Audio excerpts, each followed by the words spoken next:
দ্রব্যমূল্যের এই ঊর্ধ্বগতির বাজারে যেখানে মানুষজন তাদের নিত্য প্রয়োজনীয় জিনিস কিনতে হিমশিম খাচ্ছে, সেখানে বিরোধী দল এসে দাবি করছে তারা 60 টাকা চামড়ার দাম নির্ধারণ করে নাকি সেটা খুব ন্যায্য মূল্য নির্ধারণ করেছে। মাননীয় স্পিকার, এই বিষয়টি আমার বা আমার দলের কারোই বোধগম্য না। আশা করি বিরোধী দল বিষয়টি পরিষ্কার করে যাবেন। মাননীয় স্পিকার, ধন্যবাদ। মাননীয় স্পিকার, আজকের মহান ছায়া সংসদে আমাকে কথা বলার সুযোগ প্রদান করার জন্য। মাননীয় স্পিকার, খেয়াল করুন, আমরা আজকে যে কয়েকটি কেস দেখিয়ে গিয়েছি, আমরা আজকে বিতর্কের যে ক্ষেত্রটা তৈরি করে দিয়ে গেছি, ওনারা কিন্তু আমাদের বিতর্কের ক্ষেত্রেই প্রবেশ করেনি। ওনারা খুব সুকৌশলে সেই আমাদের ক্ষেত্রটা এড়িয়ে গিয়েছেন, নিজেরা কোনো ক্ষেত্রেই সৃষ্টি করেনি।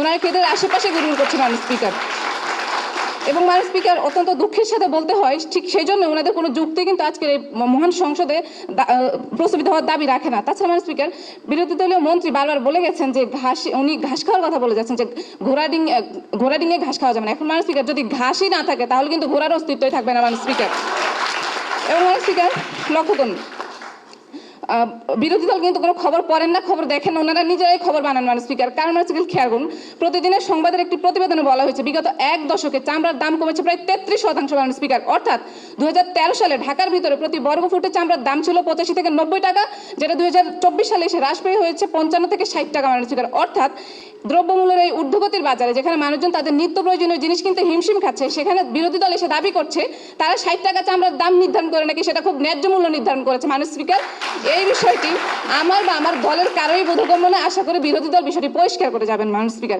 এবং মাননীয় স্পিকার, আরো একটি বিষয় লক্ষ্য করুন, আমরা যে চামড়া ব্যবসাটা সেটা কিভাবে রান করে, এর মধ্যে মাননীয় স্পিকার খুব গুরুত্বপূর্ণ একটা জিনিস যেটা লক্ষ্য করতে হবে। চামড়া ব্যবসায়ী সমিতির মহাসচিব রবিউল আলম উনি কালের কণ্ঠে বলেছেন যে যারা মাঠ পর্যায়ে চামড়া সংগ্রহ করে তাদের বাণিজ্য মন্ত্রণালয়ে সবাই ডাকাই হয়নি। এখন মাননীয় স্পিকার দেখেন, কাঁচা চামড়ার মূল ব্যবসা কিন্তু মাঠ পর্যায়ে যারা কাজ করছে তাদের সাথে হচ্ছে। এখন আপনি যখন সবাই তাদেরকে ডাকবেন না, আপনি কিভাবে দাবি করেন আপনি ন্যায্য দাম নিশ্চিত করছেন। মাননীয় স্পিকার, মাননীয় স্পিকার, আরো একটি জিনিস ওনারাও কিন্তু আমাদের সাথে এগ্রি করেছে যে দেশের দ্বিতীয় বৃহত্তম অর্থনৈতিক খাত হচ্ছে পোশাক শিল্প। এখন মাননীয় স্পিকার, আমাদের কালের কণ্ঠের একটি প্রতিবেদনে বলা হয়েছে যে বিগত 2022-23 অর্থ বছরে আমাদের চামড়া শিল্প থেকে রপ্তানি আয় ছিল যে $122 কোটি, যেটা বিগত বছরে অনেকাংশে কমে গেছে। মাননীয় স্পিকার, এবং মাননীয় স্পিকার, এখানে কিন্তু খুব গুরুত্বপূর্ণ একটা জিনিস যেটা সরকারি খাতের এখানে হস্তক্ষেপ। কারণ মাননীয় স্পিকার, আপনি যখন একজন সরকার হয়ে আপনি যখন দাম নির্ধারণ করে দিবেন, আপনি যখন মাঠ পর্যায়ে যারা কাজ করছে তাদের কথা চিন্তা করছেন না, সেক্ষেত্রে আপনাকে লোকসান আপনাকে গুনতে হবে। কারণ চামড়া যখন আমরা সংগ্রহণ করি, সরকার আমাদেরকে লবণযুক্ত চামড়ার দাম নির্ধারণ করে দিচ্ছে। কাঁচা চামড়া কিংবা এটা যে একটা পচনশীল দ্রব্য, আমাদেরকে দীর্ঘমেয়াদী এটা সংরক্ষণ করতে হবে, ওই পদক্ষেপগুলো যে আমাদেরকে নিতে হবে, ধাপ ধাপ অনুযায়ী আমরা যে আগাবো, সেটার জন্য কিন্তু সরকার কোনো দাম নির্ধারণ করে দিচ্ছে না। এবং বিরোধী দল খুব সুকৌশলভাবে এই জিনিসগুলো এড়িয়ে গিয়েছে। মাননীয় স্পিকার, অর্থাৎ মাননীয় স্পিকার, কাঁচা চামড়া ন্যায্য দাম যদি নির্ধারণ করতে হয়, মাঠ পর্যায়ে সবার প্রফিটের কথা চিন্তা করে যদি দাম নির্ধারণ করার কথা হয়, সেটা কিন্তু বিরোধী দল এখানে, সেটা কিন্তু বেসরকারি খাতই এখানে ভূমিকাটা পালন করছে। মাননীয় স্পিকার, এবং মাননীয় স্পিকার, আরো একটি জিনিস দেখুন।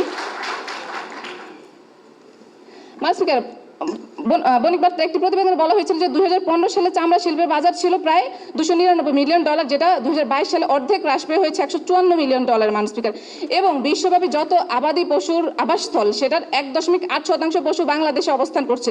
তা সত্ত্বেও বিশ্ববাজারে আন্তর্জাতিক যে রপ্তানির হিস্সা, সেখানে বাংলাদেশের মাত্র 0.5% আয় থাকছে। মাননীয় স্পিকার, এবং বাংলাদেশের চামড়ার গুণগত মান, বাংলাদেশের পশুর চামড়ার গুণগত মান সম্পন্ন হওয়া সত্ত্বেও বাংলাদেশ কিন্তু সেই আন্তর্জাতিক প্রতিযোগিতা এগিয়ে থাকতে পারছে না শুধুমাত্র সরকারের পৃষ্ঠপোষকতার কারণে। এবং মাননীয় স্পিকার, বিরোধী দল বারবার যে আমাদের যে বিরোধিতার ক্ষেত্র সেখানে যে প্রবেশ করেনি, সেটা ছিল আমার প্রধানমন্ত্রী কিন্তু বলে গিয়েছেন যে আমরা ন্যায্যতা আমরাও নিশ্চিত করিনি, সরকারও করেনি, কিন্তু কথা হচ্ছে ন্যায্যতাটা যদি আসে তাহলে সেটা কার হাত ধরে আসবে? অবশ্যই মাননীয় স্পিকার, সেটা বিরোধী দল, আমাদের সরকার যে খাত, সেই সরকারের হাত ধরে আসবে।